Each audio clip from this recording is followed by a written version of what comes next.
has been an ongoing project for several years now. It originally started trying to catalog and organize fires from Everglades, and then segued into including Big Cypress as well. And I think this area is just as important to get an overall picture of the area and what may be happening in terms of fire. You know, as you all know, fire is an important part of the ecosystem of South Florida. The interaction of hydrology, soil, fire is critical in the complex component of how this biotic system persists. Early residents and settlers used fire, and fire regimes changed with changing attitudes towards the Everglades by draining and clearing the land. Fire has been, you know, as I said, part of that system for a while. The most early photography that we can find for this area comes from 1928. And this was flown along the coastline of Florida. And in looking at some of these photos, you can see actually fires burning in the Cape Sable area. So, you know, fire has been around forever. And then what you can also see is the clear of fire and what the potential scar can be. The records that we have been working with come from both Everglades and Big Cypress. They originally were recorded on either DI-1, 1201, 1202, or wildfire recording forms. There were many variations of these forms over the years. You know, in the good way of any federal bureaucracy, they changed approximately every 3 to 4 years. And our ability to interpret from these forms varied depending on whether or not we would have access to the reporting, the instructions on how to fill out the form. So these forms were filled out by many people, often seasonal, and as a result, you can get some conflicting entries. The perimeters for these forms were drawn by either hand on the little form thing itself, on topo maps, on Mylar, and then later on using GPS to delineate perimeters. Information was gleaned from these forms and put into the geodatabase that we updated annually for a while. This is an example of some of the perimeters that were found on these forms. On the upper left, you can see the original one that came from 1202 or 1201 forms. And what they had was just basically a little square, put little markings here and there, and then said, the fire was here. So the accuracy, you know, this one's from 1949. So the accuracy of these forms and actually placing the fire where it lives sometimes can be a little challenging. Later on, you can see here, there's a perimeter that was drawn on a topo map. Again, you know, this seems to be a somewhat generalized perimeter when you compare it to this GPS delineated fire, and there you can see what the fire actually does in terms of how it burns in a more mosaic fashion over the landscape. Including Everglades just briefly here, the focus of this talk is primarily Big Cypress, but Everglades fires early on especially did burn into the area of Big Cypress, and so I wanted to include some of that here. As we know, Everglades was established in the late 40s. It was at the forefront of Park Service policy in terms of philosophy towards burning.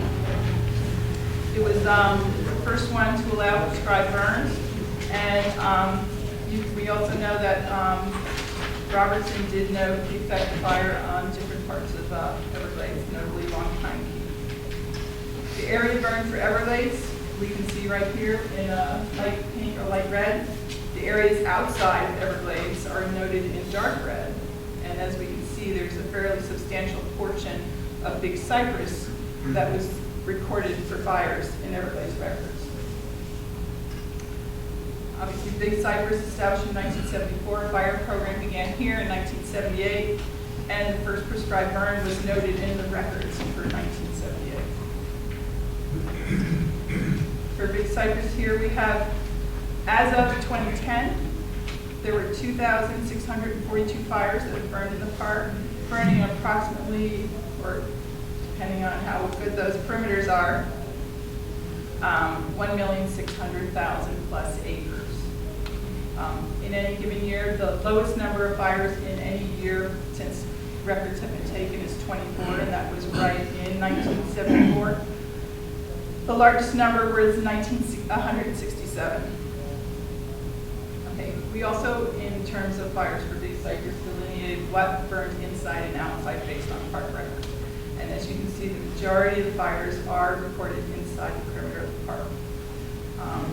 And that would be 2,366 fires burned inside the park, while only 276 fires burned outside the perimeter of Big Cypress. Again, some of those Big Cypress fires did go into Everglades as well as adjoining state areas, wildlife refuge, and private land. This is an example of the data that comes from the Everglades database. There are 50 fires that range from 1949 to 2007, and there were almost 400,000 acres burned. What's more interesting in some ways is what didn't burn in this period of time. You know, I mean, especially in this lower southeast corner, where we do have like sort of consistent records for this area since the late 40s. There are small areas here that have not been noted as being burned. So one interesting question to sort of explore down the pike is why. You know, obviously they were too wet. You know, what's going on there? Is it a soils thing? Or is it just a bunch of mangrove? So just looking at the distribution of fires inside Big Cypress, we can see that there's variation over the years in terms of the total area burned as well as the number of fires burned. And what's curious to see is, especially early in this time right here, lots and lots of fires burned, but not particularly a large amount of acreage. And what we can see is that there's probably more small fires that are going on. And then the other interesting bit to look at right here is prescribed burns start becoming really part of the equation as far as fire in Big Cypress, with a smaller number of suppressed and natural burns. It's interesting to note here too, you can hardly see in terms of area burned where natural burns occur, but when you look at the number, there's more. So these natural fires seem to be smaller, and so they don't quite show in total acreage. Outside, obviously there are fewer fires. There was lots of fires right here, lots of area burns in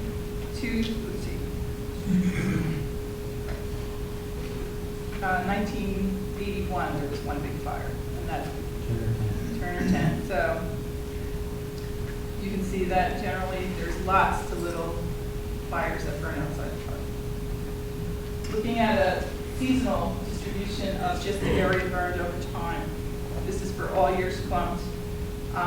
We can see that more area is burned between January and June, where then, you know, from July into December, smaller areas burn overall in the park.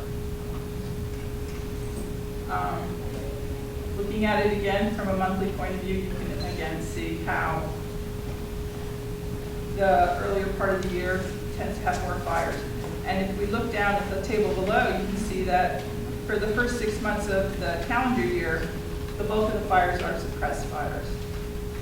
Whereas July, August, September, you have more natural fires, and then back to the greater number, percentage of fires is suppressed. But again, if we sort of revisit that table from before, in terms of the total area burned, all those suppressed fires are little fires. And the prescribed fires that you see on the upper area are really the larger area fires. There is the odd large suppressed fire or wildfire that's being had. Looking at frequency of distribution of fires burned over the entire time, the darker red areas indicate more fires. The most times any section was burned was 14 times during this time span. And you can see that the areas that are mostly burned or burned more frequently would be here along the road here. I'm not sure what that means. People driving by, tossing things out, who knows, and then up here. But again, there's an interesting pattern of why, it'd be interesting to try and figure out why these areas are burned more frequently than not. Potential research activities that could be done with this database would be, say, to relate the occurrence of fires to habitat. Do sawgrass marshes burn more frequently than bunch grass? Do lower salinity wetlands burn more than higher salinity wetlands? Is there a spatial pattern to the occurrence of fire in the park? These things, in general, probably don't occur on just a random basis. Is there any relationship to soil or sediment type? So, the other thing is we have been working on developing techniques to monitor post-fire vegetation dynamics through a visual interpretation of the multi-temporal satellite data that's available, and trying to use it to document the impact on fire management activities on vegetation recovery. So what we have here, and this is work that's done by John Jones in Reston, Virginia. They've taken Landsat thematic mapper images and tried to track fire scars over time to try and get a clearer picture of where the scar perimeter really is versus what it might have been recorded on either a paper map or using GPS. And so what's interesting is, like, here we have, several images of Landsat where this is before the fire. Here on the second one in 2004, you can clearly see where these fire scars are. Then, in 2011, these scars are still persisting, but again, especially like right here compared to here, part of it's starting to already become, obscure. And by, let's see, okay, and then, at some point you can see it's completely gone. So anyway, I'm a fast talker. So anyway, I'd like to acknowledge several people who have sort of contributed. Obviously, Ronnie Best and PES funds, he's graciously given us to do some of this work. Savannah Howington with the Park Service and CESA program contributed some. Obviously, the fire cache, especially Mindy Wright, she has been super helpful in helping us try and ferret out where these errors are in the fire records and get them cleaned. And then the Park Service fire cache people as well. So, questions?